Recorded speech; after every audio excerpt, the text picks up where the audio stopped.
ಕಳೆದ 2 ದಿವಸಗಳಿಂದ ಇವತ್ತು ಬಂದಾಗಿದೆ. ಅದೇ ರೀತಿ ಇವತ್ತು ವರದಾ ನದಿಯಲ್ಲೂ ಸಹ ನೀರಿನ ಮಟ್ಟ ಇಳಿದ್ರಿಂದ ಅಲ್ಲಿಯ ಏತ ನೀರಾವರಿ ಯೋಜನೆಗಳು ಸಹ ಬಂದಾಗುವಂಥ ಸಂದರ್ಭದಲ್ಲಿ ಈ ರೀತಿ ಇರುವಂಥ ಸಂದರ್ಭದಲ್ಲಿ ಸರ್ಕಾರ ನೆರವಿಗೆ ಆಗಮಿಸಬೇಕಾಗಿದೆ. ಆ ಕಾರಣದಿಂದ ಕುಡಿಯುವ ನೀರಿನ ಸಮಸ್ಯೆಯನ್ನು ಅತ್ಯಂತ ತೀವ್ರವಾಗಿ ಬಗೆಹರಿಸುವಂಥ ದಿಕ್ಕಿನಲ್ಲಿ ನಮ್ಮ ಸರ್ಕಾರದ ಪ್ರಯತ್ನ ಇವತ್ತು ನಡೆದಿರುವಂಥ ಸಂದರ್ಭದಲ್ಲಿ ಇವತ್ತು ಬರಗಾಲ ಅಂತ ಘೋಷಣೆ ಮಾಡಲಿಕ್ಕೆ ಇವತ್ತು ವಿರೋಧ ಪಕ್ಷದವರು ಕೇಳ್ತಾ ಇದ್ದಾರೆ. ಬಹುಶಃ ಅವರು ಸಹ ಆಡಳಿತವನ್ನು ಈ ಹಿಂದೆ ಮಾಡಿದ್ದಾರೆ.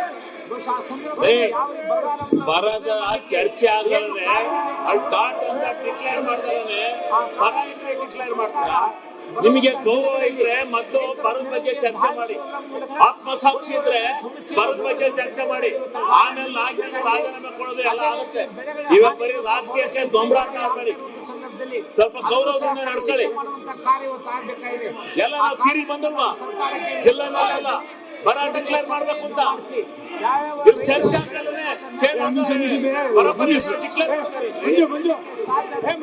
ಬರ ಯಾರು ಡಿಕ್ಲೇರ್ ಮಾಡೋದು?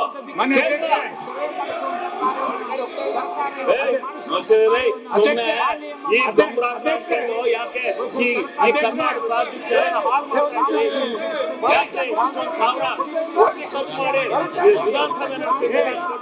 ಹಾಳು ಮಾಡ್ತಾ ಇದ್ದೀರಿ. ಹೋಗಿ ಅದಕ್ಕೆ ಹೊರಗಡೆ ಸ್ಟ್ರೈಕ್ ಮಾಡಿ, ರಾಜೀನಾಮೆ ಕೊಡಿ, ಸ್ಟ್ರೈಕ್ ಮಾಡಿ ಹೊರಗಡೆ ಇಲ್ಲೇ ಸಭೆ ಮಾಡ್ತಿಲ್ಲ.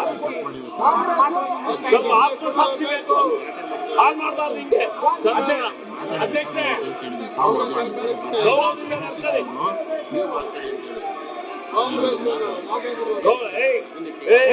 ನೀನೇ ಬಂದಿದ್ದಲ್ಲಪ್ಪ ಪರಮಾತ್ಮ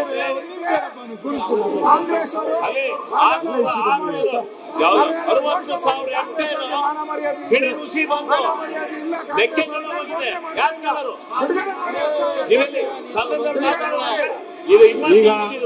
ಸಭೆಯನ್ನ 15 ನಿಮಿಷ ಮುಂದೂಡಿ ನಾಲ್ಕು ಡಂಬರಾಟಾಡಿ ಮತ್ತೆ 4:40 ಸ್ವಲ್ಪ ಒಂದ್ ದಿವಸ ಏನೋ ಆಗುತ್ತೆ, ಏನೋ ವಾರ